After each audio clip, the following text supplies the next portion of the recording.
The Elder Scrolls for Oblivion Remastered. Oblivion came from an epoch when Bethesda was itself adventurous. They made Terminator Future Shock one of the most earliest IMSIMs. I respected both of cutting-edge experiments, even when they didn't stick with me.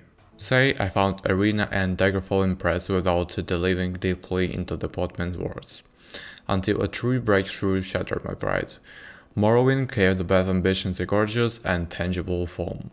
I had combat every inch of its broken sword. Oblivion possessed its pioneering DNA residue, alas, it wasn't a complete success when it came to AI or new misgivings like level scaling and objective markers. It was goofy, outright atrocious on a technical level, so I didn't get it. Today, the flawed implementation is less significant to me. It's endearing, or was. So few people remain of the company who once pushed boundaries. Bethesda stopped toying with the high concept automation as a tool for innovation, reducing it to simplification. The shift impacted all of their projects of the past decade plus. Still a fine publisher, still loved by many, it was upsetting to release the one to the minimal viable product path to see how the spectacular accidents quietly turned to the company into a narrow-minded junk machine.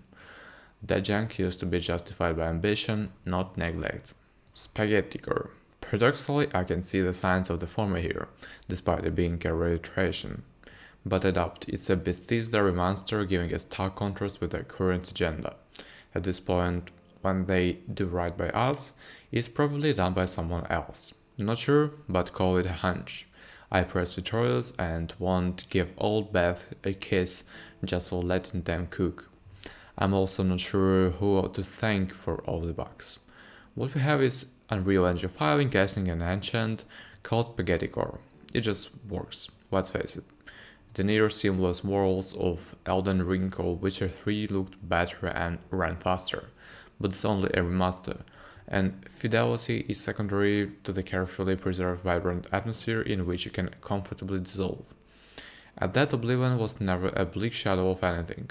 There's nothing like it. It's blessing us with the ugliest character generator ever for one.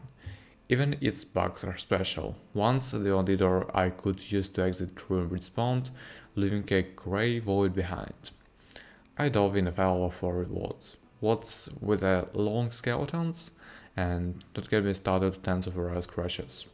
Mixed leak and peer, all the forbidden knowledge, stuttering, old bloopers.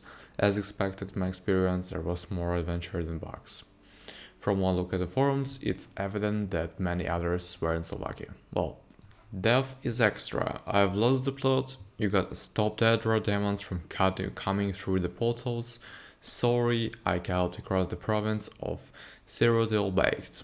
A ripe, scenic setting, even though its people are the same decorative side posts. Barking exhibits at the Radiant AI Zoo, they pull around so we could point fingers and laugh. I humanized them, one of course, but a tag dialect system made it hard to fully suspend my disbelief. I accepted it back in Morrowind, but only got over it years later. It's just another kind of role-playing where you express yourself by all means other than character interaction. In truth, the games are closer to dungeon crawlers or ARPGs. Most of the CRPG's legends left the dialogue system behind while DES reminded boundaries with assisted form that. Did wonders for the pacing in fact. What you thought I'd keep nagging? Nah. TS never obliged to betray their peers, dancing to their own drum. I enjoyed Oblivion for what is it, not for what I want every RPG to be. It's a sandbox overwhelmed me with immersion. I yearn for these mines and flower fields. What some call a shallow puddle pulled me so deep that I forgot to overthink, being busy summoning skeletons for company, running on water under the starry skies, and getting smashed by apes. In my exploits, I entrusted myself into the building emergent gameplay loop to see it spin one internally consistent world, king-sized and saturated. Death is extra. B. Jones. Exploration is what makes Oblivion alive. Its hills have eyes, its towns have hearts, its wildfire blooming with a great variety of cool plants and fantasy creatures.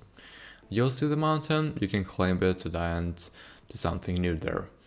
On the expert difficulty, it was a cheesy adventure iterating consistency in quests that me to adapt and preserve. Plus, I simply suck at Oblivion. As I've said, I didn't give the original any time. Run around for a few hours, then crawled back to my dear Morrowind, re-announcing Oblivion for reasons I hardly consider invalid anymore.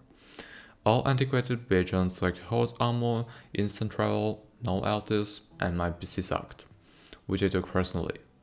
If you think it was a juvenile for me, yes. I was violating young fool, and I'm still foolish enough to have to place a lucky bet on this remaster without thinking. Clearly, I enjoyed my second attempt, especially since the game pushed me so hard. When I said cheese, I meant playing by using the massive toolkit it provided. Being quick, I had to outgear and exploit my enemies, careful locating, picking my spells and consumables to get an edge. Being poor, I had to dabble in alchemy for assistance. To last another day, I robbed people blind, led a Cyrodiil, and killed a lich using guards. I cherished every new piece of gear, celebrated every level, stuck my nose in every ruin. Gaining knowledge and skill, I discovered lots of viable approaches, making a way for memorable battles and charming questlines that lure you further and further from the forgotten blood, until you forget about them. Those schemes of the in-symbol combat of incremental but noticeable progression system my hustle flowed like a dream. I listed for discovery, so I got to feel out its up and downs that all revolve around loot. Since it scales with your level, expect to find 19 coins at the end of the difficult dungeon. It can be utterly anticlimactic, so don't start too early. With each disappointment, however, counts a silver lining. At first, my dungeon dives rewarded me with either death or exorbitant repairs, but things changed after level 10. There was some profit to be had, a streak of luck. Soon I was proud more often than it made me angry, while sometimes leaving me speechless. Shivering Isol's DLC is brilliant. With such amazing writing and art direction, boasting bigger than life characters, it's Oblivion on old world blues, says a reformed hater. And look at me now. In a twist of fate, an old elitist fell in love with a game he scoffed for decades. I'll be a monkey uncle. You got me again, Toad, and you got me good. In the end, I questioned what moved me to buy in one-on-one. I thought we parted ways ages ago, old Beth. But I suppose we were never too old for a change of heart. Could you change back? We all know you can do better. You just did better. I wonder. Okay, time to try the main quest. So, thank you guys for watching this review. Don't forget to subscribe, hit like button, and see you in the next reviews.